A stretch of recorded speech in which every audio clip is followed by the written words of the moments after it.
ርዕዮተ ዓለም ለማራመድ ሲንቀሳቀሱ ከነበሩ እና ደግሞ ከመሪዎቹ አንዱ ናቸው። ካፒቴን ማስረሻ ሰጤ እዚህ ስቱዲዮ የሚገኙት ክቡራን ተመልካቾቻችን ከካፒቴን ጋር በርከት ያሉ ሀሳቦችን እናነሳለን። በተለይ አሁን ላለው ትውልድ ነፍጥ ወይስ እስክርቢቶ የሚለው ትልቁ አጀንዳችን ነው። በዚህና ሌሎች ተዛማጅ ጉዳዮችን እያነሳን ቆይታ እናደርጋለን። ክቡራን ተመልካቾቻችን እስከ መጨረሻው ድረስ አብራችሁ እንድትሆኑ ኮዲም ጋብዘው በመስተንግዶ እኔ ቴዎድሮስ አለማየሁ አብራችሁ ቆይታ የማደርግ ይሆናል። አብራችሁ ነው። ካፒቴን እንኳን ደህና መጣ ወይ እንኳን ደህና መጡ። እንኳን ደህና ቆየ። በጣም ጥሩ በጣም ጥሩ። ያው በደንብ ሀሳቦችንም ለማብራራትም ለመነጋገር እንዲያመችን አንተ እያልኩ ልቀጥል። ካፒቴን ስለመጣ በጣም ደስ ብሎኛል። እውነት ለመናገር እንደ ማንኛውም ኢትዮጵያዊ በነገራችን ላይ በተለይ ብረት አንግበው ነፍጥ አንግበው ወጥተው በአንጻሩ ደግሞ የሀገራቸውን ነባራዊ ሁኔታ አንደርስታንድ አድርገው ሰላማዊ የሆነ በተለይ ደግሞ ዘመኑ የዋጀውን የትግል ስልት ለመከተል እንደ አማራጭ እንደዚህ ሲመጡ ማንም ሰው ደስ ይለዋል፣ ኢትዮጵያም ደስ ይላታልና እኔም እንደ አንድ ኢትዮጵያዊ በጣም ደስተኛ ነኝ። እንደ አንድ ኢትዮጵያዊ ጋዜጠኛ እንኳን ደህና መጣህልን ለማለት ፈልጋለሁ።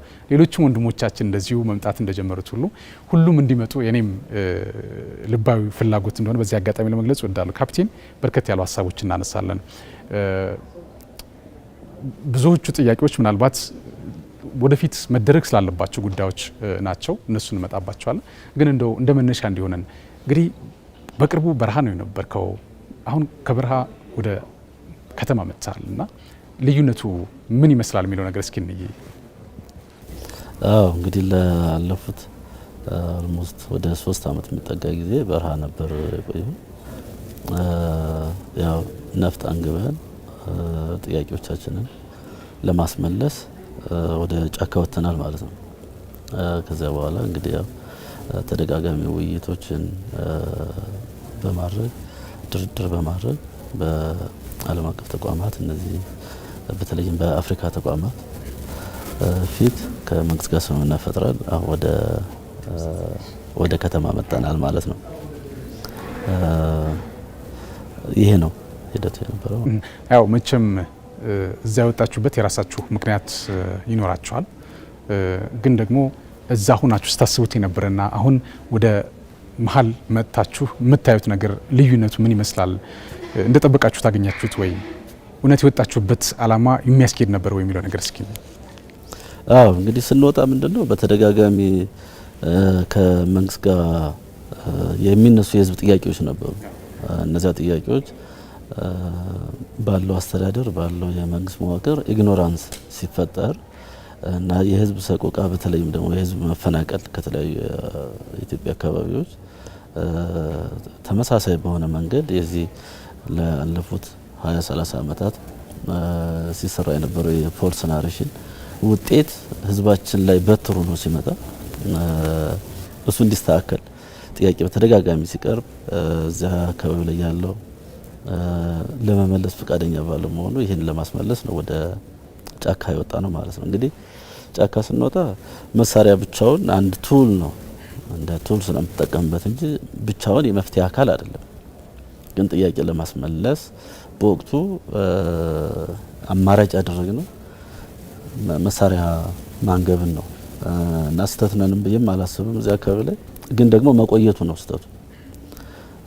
አትሊስት መንግስት ጥያቄያችንን ከአመት በኋላ እንደዚህ ይመስለኛል በፓርላማም ጭምር ጠቅላይ ሚኒስትሩ መነጋገር መደራደር እንፈልጋለን የሚል ጥሪ ከቀረበ በኋላ መንግስት ይህን ያህል ፍላጎት ካለው ብለን ቶሎ ታጥፈን ወደ ድርድር መግባት ነበረብን። እሱን አላደረግነው። እዚህ አካባቢ ላይ ያሉ ግፊቶች አሉ፣ የውጭ ጫና አለ እና በወቅቱ መንግስት ላቀረበው ጥያቄ መልስ መስጠት አልቻልንም። እንግዲህ እንደ ጥፋት ከተቆጠረ እሱ ነው የሚሆነው ማለት ነው። የመጀመሪያ ወጣታችን አሁንም የመጣንበት አመጣጥ ትክክል ነን ብለን ግን እናስባለን። መሳሪያ ምንድነው በተለያየ እኛ ሀገር የተጀመረ ሳይሆን በሁሉም የዓለም አካባቢዎች የሪቮሉሽን ማስጀመሪያ ወይም ደግሞ እሱን የምትመራበት መንገድ ይሆንና ግን መጨረሻው ግን በዲያሎግ ይፈታል፣ በኔጎሽዬሽን ይፈታል። በዛ መንገድ እኛም እንግዲህ ያሉትን አማራጮች አይተን ለህዝብ የሚጠቅመውን አይተን በድርድር ችግሮችን ለመፍታት ወስነን መጠናል ማለት ነው እና ያየነው ትልቅ ለውጥ አለው።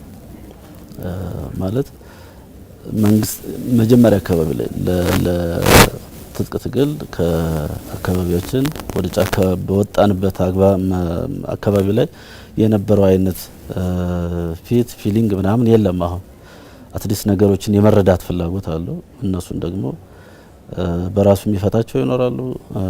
በአብዛኛው ግን በጋራ የሚፈቱ ናቸው። በአብዛኛው የኛ የትግል መነሻ እዚህ የሀሰት ትርክት እና በተለይም የአማራ ሕዝብ ላይ ሲሰራ የቆየው በተለይ በዚህ በሀገረ መንግስቱን ተቆጣጥሮ ሲያስተዳድር የነበረው የህወሓት ዘመን ላይ ሲሰራ የነበረው በመዋቅርም ጭምር ሲሰራ የነበረው የፎርስ ናሬሽን ውጤት ህዝባችን ላይ ከፍተኛ በትር አምጥቷል። ብዙ ህዝባችን ተፈናቅሏል፣ ብዙዎቹ ሙተዋልና አማራነት መገደያ ኮድ እስኪመስል ድረስ ጅምሮች ጥሩ አልነበሩ እና ያኔ አሁን ያሳየውን ጥሩ ስሜት እና አክሽንም ጭምር ያኔ አድርጎት ቢሆን ኖሮ ምንም ወደ ጫካ መውጣት የማያስፈልገንም ነበር። አሁንም ቢሆን ግን አሁን ያለው ጥሩ መነሳሳት አለ። ይህንን ተከታትሎ ለውጤት ማቅረብ በተለይ ዘመናትን የሚፈጅ ስራ ስለሆነ የሚዲያዎች ስራ፣ የምሁራን ስራ ሁሉም ተቀናይቶ የሚሰራውና እቺ ሀገር የሁላችንም ናት። ያንዱ ሀገር ለብቻ የሌላኛው መጤ ምናምን እንደዚህ አይደለም።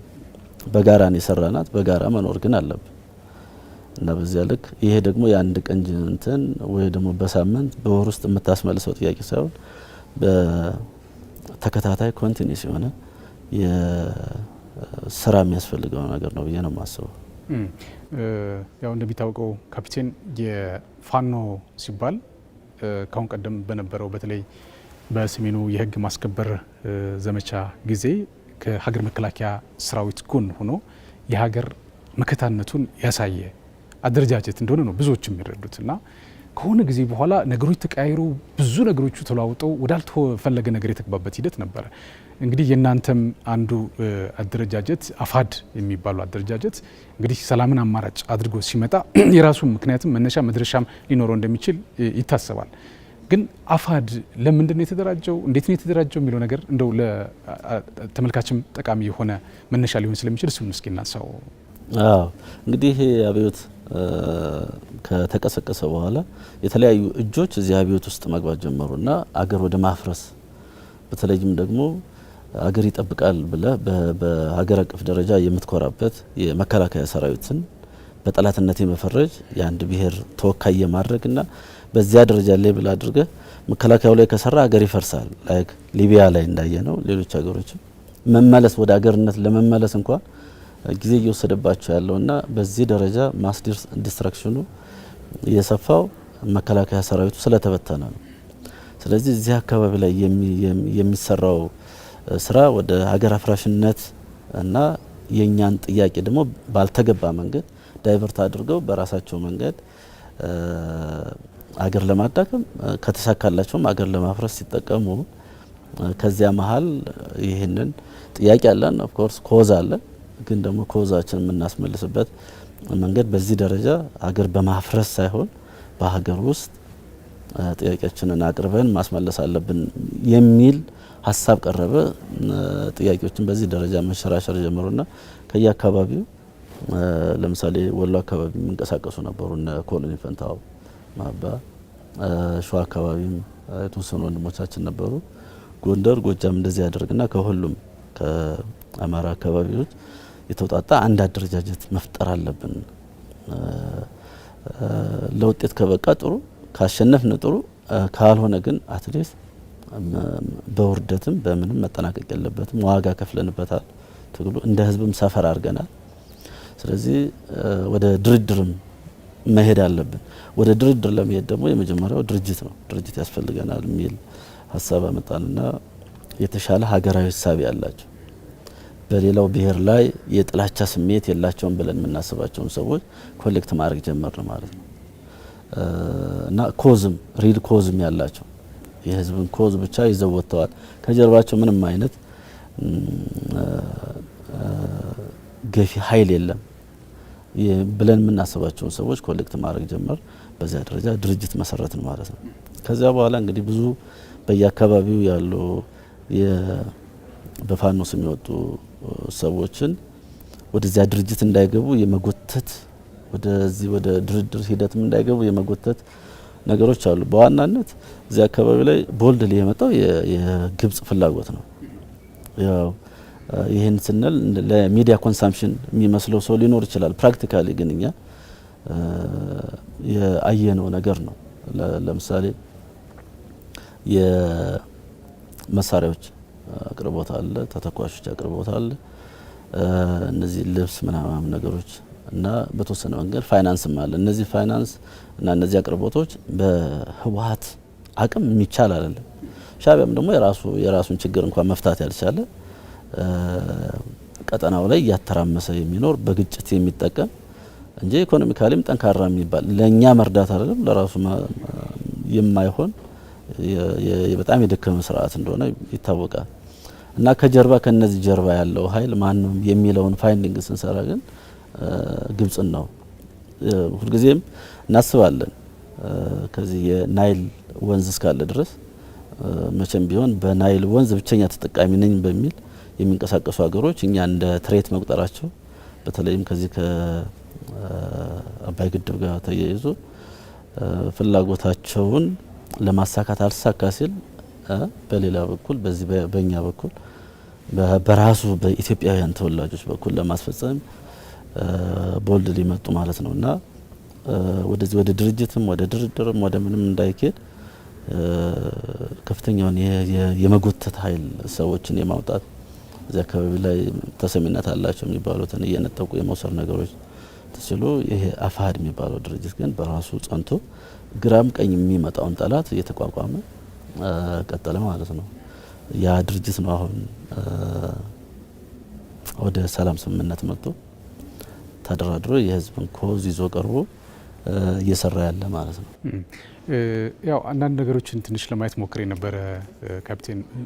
ለምንድነው አንድ ኃይል ወደ ሽምቅ ውጊያ እንደ አማራጭ የሚጠቀመው የሚለው ነገር ለማየት ሞክሬ ነበር። ካሁን ቀደምም የመከላከያ ሰራዊት አባል ከፍተኛ አመራር የነበሩ አሁን የኬንያ አምባሳደር የሆኑት ጀነራል ባጫ ደበሌ ስለ ጸረ ሽምቅ ውጊያ እንቅስቃሴን የተመለከተና ለምንና እንዴት የሚል አንድ መጽሐፍ ጽፎ ነበር። እዛም እንደ መረጃ እንደ ግብአት የሚወሰድኩ ስለነበረ ነው።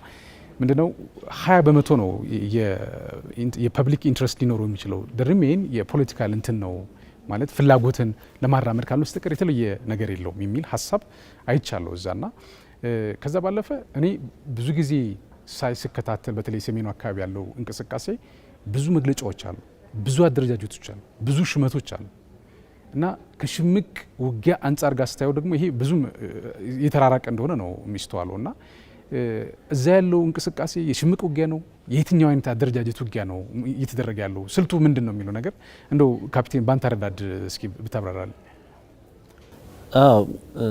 መጀመሪያ የነበረው ሪቮሉሽን ነው ዊዝገን ነው በመሳሪያ ላይ የተደገፈ አመጽ ነው የነበረው። ያ ሂደት እንዳልኩም በውስጥም በውጭም ብዙ እጆች ሲገቡበት ቅጣጣ ማለት ነው። አዛዥ ነው የምትለው ሰው የለም። ፐብሊክ ፊገር የምትላቸው ሰዎች በሙሉ ተጎትተው ወደዚህ ወደ ጠላት ካምፕ ገብተዋል እና የሽምቅ ውጊያ ባህሪንም የሚያውቁ አይደሉም። ፎርዛ ማተር እነዚህ መሪ ናቸው የምትላቸው ሰዎች የውትድርና እንትንም የሌላቸው ናቸው። ፍላጎት ብቻውን ደግሞ ምንም ልትፈጥርበት አይችልም።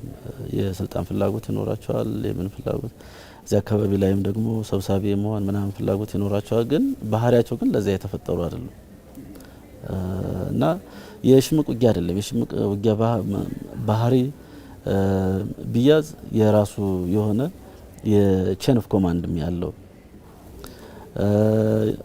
የራሱ የፖለቲካ ግብም ያለው የራሱ የኔ ኮዝ ነው ብሎ የሚነሳ ነገሮች እንትን ይላሉ። እነዚህ አይፈጠሩም አትልም። አፍሪካ ሀገር ውስጥ በተለይ እንግዲህ አፍሪካን ለመቀራመጥ የሚፈልጉ ሌሎች ሀገራት እንደዚህ አይነት ኢንሰርጀንሲዎችን ይፈጥራሉ።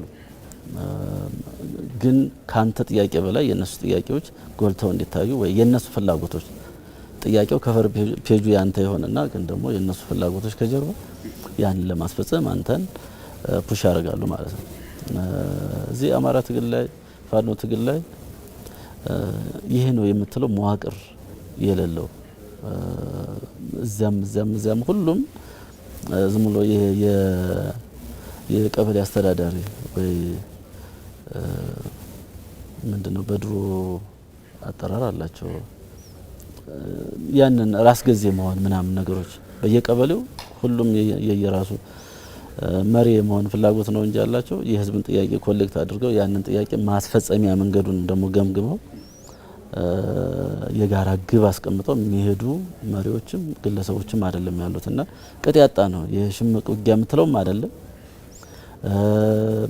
ይሄ የፊት ለፊት ውጊያ እንደ ኮመርሻል ዋር እንደዚህ አይነት ነገርም የለው።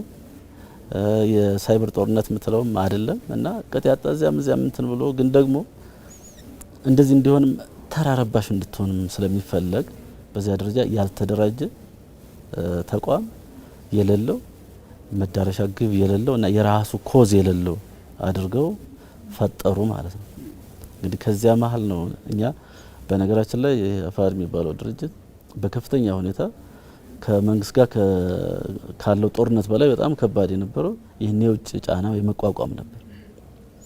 ማለት ጥያቄ አለ፣ የህዝብ ጥያቄ አለ፣ ሪል ኮዝም አለን የወጣንበት ግን ደግሞ በሀገር ላይ ክደት ደግሞ አይሰራም። የሀገርን ጥቅም ብዙ ጊዜ ስለ ሀገር ጥቅም ስታነሳ ስለ ሉዓላዊነት ስታነሳ ስለ ወደብ ወይም ደግሞ ሌሎች የሀገር ጥቅም ፍላጎቶች ምናምን ስታነሳ የመንግስት ደጋፊ ወይም ደግሞ የመንግስት ብቻ ስራ ተደርጎ ሊወሰድብህ ይችላል። ግን አይደለም። መቃወም ሌላ ነው፣ መንግስትን መታገል ሌላ ነው። ግን ደግሞ በሀገር ጥቅም ላይ ደግሞ በፍጹም ኮምፕሮማይዝ የማታደርገው ነገር ነው ማለት ነው። እና እነዚህ ነገሮችን አጣብቂኝ ውስጥ ከተውን ነበር የነበረው በጣም ፈትነውን የነበረው የዚህ የውጭ እጅ የመቁረጥ ስራ ላይ ነው። ምክንያቱም የተናበበ ነበር ከውስጥም አለው። እዚህ ሌሎች ሚዲያዎች ላይ ሲነገር አስተውለ ከሆነ እዚህ ቀኝ ምናምን የሚባለው ከክልል እስከ ፌደራል ድረስ ፍላጎት ያለው ያንተን እዚያ መቀመጥ ያንተን መበጥበጥ ለሱ የስልጣን ማቆያ የሚመስለው ደግሞ አለ። ይሄን እንግዲህ ቀጣይ በእንትናችንም ጥያቄ ውስጥም ሊኖር ስለሚችል መንግስትም ደግሞ መስራት ያለበት አንዱ ትልቁ ስራ ውስጡን ማጽዳት፣ ውስጡን ማስተካከል፣ ውስጡን መፈተሽ ስለሚሆን እዚህ አካባቢ ላይ ይሰራልን ብዬም ስለማስብ እንሄድበታለን ማለት ነው። በጣም ጥሩ። ዘሎ እየገባ ሰው በሰው ጉዳይ ለካሟች ሞልቷል ጠፍቶ እንጂ ገዳይ የሚል አንድ ሙዚቃ አለ።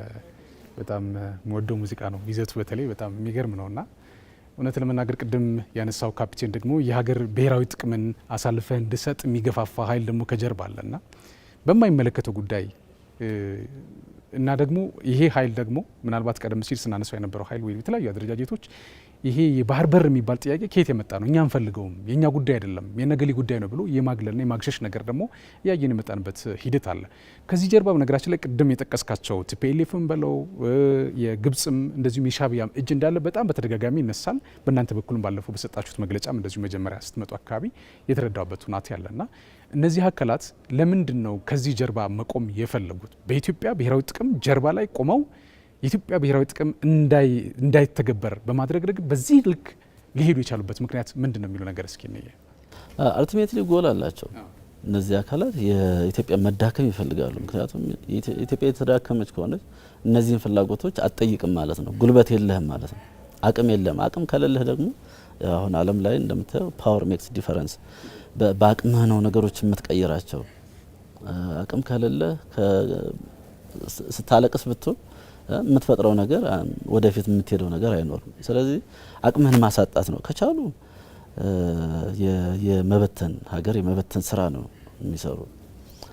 ካልቻሉ ግን ቀጠናው ላይ የተዳከመች ስቴት ፈጥሮ እነሱ እንደፈለጉ የሚወጡባት የሚገቡባትና አጠቃላይ እዚህ ምስራቅ አፍሪካ ላይ የሚፈለገውን የፖለቲካ የበላይነት የኢኮኖሚ የበላይነት የማምጣት ፍላጎታቸው ነው የምናይበት እና ይህን ለማሳካት ደግሞ እነሱ ፊት ለፊት አይችሉም። ስለዚህ ከውስጥ ክሊክ መፍጠር አለባቸው። እዚህ አካባቢ ላይ ያለው አማራ ክልል ላይ አሁን አይተህ ከሆነ የፋኖ ትግል ብቻ አይደለም ያለው። የፋኖ ትግል ኦልሬዲ ኮዙን ይዘን መተን ተደራረንበታል። አሁን ረባሽ ነው ያለው። ይሄ ተቆርጦ የቀረው በየጫካው ያለው ከመረበሽ የዘለለ ሌላ ኮዝ ምንድነው ብትለው ሊያስረዳ አይችልም። ይሄ ግን ለነሱ በጣም ጠቃሚ ነው። ቢኮዝ በቃ ትረብሻለህ፣ ትበጠብጣለህ። አንተ ላሰብከው ስትራቴጂካል ጎል ትልቅ መሰናክል ትሆናለህ። ይህንን መደገፍ ይፈልጋሉ። አሁን መሪ የተባሉ ሰዎች ኢትዮጵያ ውስጥ የሉም። ሱዳን አሊያም ኤርትራ ነው ያሉት። አሁን በፋኖ በሚባለው ስም ልክ ያሉት አመራሮች ኢትዮጵያ ውስጥ የሉም። አዎ 2-3 አመራሮች ከላይ ያሉት አመራሮች ኢትዮጵያ ውስጥ የሉም። ይሄ ዛሬ ቀኑ ማን ጥር 26 አይደል? ሰዓቱንም ያዝ። በዚህ ሰዓት ላይ አገር ውስጥ ያለ የፋኖ መሪ በተለይ እዚህ ጎጃም አካባቢ ላይ ከሚንቀሳቀሱት እና ፐብሊክ ፊገር ናቸው ብለው ራሳቸውን ከሰየሙት አቶ ዘመነ ካሴ ጀምሮ አገር ውስጥ ያሉ። ስለዚህ ውጭ ነው የሚዘውሩት ማለት ነው። አዎ በቃ ዲያስፖራ ናቸው። ባለፈው አንድ ወዳጅ ዲያስፖራ ናቸው አለኝና እንደዚህም ይቻላል። እነሱ በራሳቸው ደግሞ የፈጠሩት አለ አገር ውስጥ ይህን ኢንሰርጀንሲ የሚመራላቸው የተወሰነ የፈጠሩት አለ። በጥቅም የተሳሰረ አለ። ጥቅም አግኝቶ እነሱ በሚወረውሩለት ሳንቲም ወይ ደግሞ ተተኳሽ ወይም ደግሞ የቡድን እቃዎች ምናምን ራሱን አሳልፎ የሰጠ ከንቱ ደግሞ አለ። አያጡም። ያው እንደዚህ አይነት ሰው አይጠፋም። ዞሮ ዞሮ ግን ኮዝ የላቸውም። ይህንን ኮዝ እንዳይኖር ተራረባሽ በጥባጭ እንድትሆን ደግሞ የሰሩት ግብጽና ሻቢያ ናቸው። በጣም ብዙ ፋኖ ትግል ውስጥ አሁን በአክቲቪስትነትም በመሪነትም ያሉ ሰዎች ባክስትሪያቸው ኤርትራ ሄደው ሰልጥነው የነበሩ ናቸው። ሻቢያ የመለመላቸው፣ ሻቢያ ያሰለጠናቸው እና ዴዲ ሁሏቸውን ኢትዮጵያ ውስጥ የነበራቸውን ሁሉ ከዚህ አብዮት በፊትም የነበራቸውን ሁሉ ለሻቢያ ሪፖርት የሚያደርጉ ባንዳዎች ናቸው። ስለዚህ ከነዚህ ምንም ነገር አትጠብቅም። ግን ምንድነው አሁን ሌላው ምንም ሳያቅ ይወጣል። ምንም ሳያቅ ሪል ኮዙም ደግሞ ያለም ይመስለዋል። እንግዲህ እንዳልኩ መሳሪያ አንድ ቱል ነው፣ ጥያቄን የምታስመልስበት። ደግሞ ጥያቄን ሰምቻለሁ እስኪል ብቻ ነው መሳሪያ መያዝ ያለብህ። አይ የነበረው ኢግኖራንስ አይ ጥያቄም የላቸውም ጥያቄያቸውም ዝም ብሎ ምናምን ነው ብሎ ካጣጣለው ከዚያ በኋላ አይ ጥያቄ አላቸው ሪል ኮዝ አላቸው በቃ ሰምቻችኋለሁ ካለ በኋላ መሳሪያ ማስቀመጥ ነው ያለብህ። ምክንያቱም የመጀመሪያም የመጨረሻም አይደለም መሳሪያ። በዚያ መንገድም ለውጥ ያመጡ ሀገሮች አሉ። ስለዚህ ይሄ አሁን ያለው በተለይ አማራ ክልል ላይ አሁን በአብዛኛው እየመጣ ነው አመራሮችን ጨምሮ። አሁን ሰሞኑን እኛ የስምምነት ውል ከፈረምን በኋላ በጣም ብዙ ተዋጊዎች ትክክለኛ ጥያቄ ይዘው ወጡ እየተመለሱ ነው እየመጡ ነው። ይሄም ቀጣይነትም አለው ይመጣል። እነዚህ ራሳቸውን አሳልፈው ለባዕድ ሀገራት የሰጡ ሰዎች ግን እንዳልኩ አሁንም የሉም ሀገር ውስጥ የእሳቱ ተካፋይም አይደሉም። እሳቱም አይፈጃቸውም። ዲያስፖራስ እነዚህ ነገም ሊመጡልህም አይችሉም። እንዲመጡም እንትን አታደርግም፣ አትገፋም። ስለዚህ እዚህ አካባቢ ላይ ያለው የጠላት ኃይል ምንድነው? አልቲሜትሊ ጎሉ ምንድነው? አገር ማዳከም ከሆነ አንተ ማገዝ የለብህም። አንተ በኢትዮጵያ ውስጥ የአማራ ሕዝብ ጥቅም መከበር አለበት አይደለም ጥያቄ። ስለዚህ ከጠላት ጋር ማበረ አይጠበቅብህም። ከራሱ ከኢትዮጵያውያን ጋር መንግስት ነኝ ከሚለው ኃይል ጋርም ሆነ ተቃዋሚ ነኝ ከሚለው ኃይል ጋርም ሆነ ጫካ ካለው ኃይል ጋርም ሆነ ተነጋግረ የመፍታት ባህሉን ነው ማዳበር ያለብን። እና ብዙ ነገሮችን ነው በጥሰን የመጣንኛ። አንደኛ በዚህ በውጭ ኃይሎች የማመን ነገሮች ነበሩ። ግን እኛ አፍሪካውያን ነን። የአፍሪካ ችግሮች በአፍሪካ መሪዎች መፈታት መቻል አለባቸው። አንድ እሱን አሳክተናል። ሁለት የንግግር ባህል እንዲዳብር አድርገናል። በሶስተኛና ትልቁ ነገር ፊት ለፊት የማይታየው ግን ትልቅ የኃይል ሚዛን አዛብተናል። እንዳልኩ ከውስጥም ከመንግስት ውስጥም ያለው እዚህ በረሃ ከወጣውም ያለው ከውጭ ያለውም ኃይል ተዳምሮ ሊፈጥረው ያሰበው ስዕል ነበር፣ ፍላጎት ነበር። ያንን የመታ ነው። ስለዚህ ጠላታችን ብዙ እንደሚሆን ግልጽ ነው። ምን ጠብቀውምና ያንን ማዛባትና ሀገር ማስቀጠል ደግሞ ትልቅ የትውልዱ አርበኝነትን የሚጠይቅ ነው። አሁን እኛም ያደረግነው አሁንም በዚህ የሰላም ስምምነቱን ተከትለው እየመጡ ያሉ ወንድሞችን ይህንን የአርበኝነት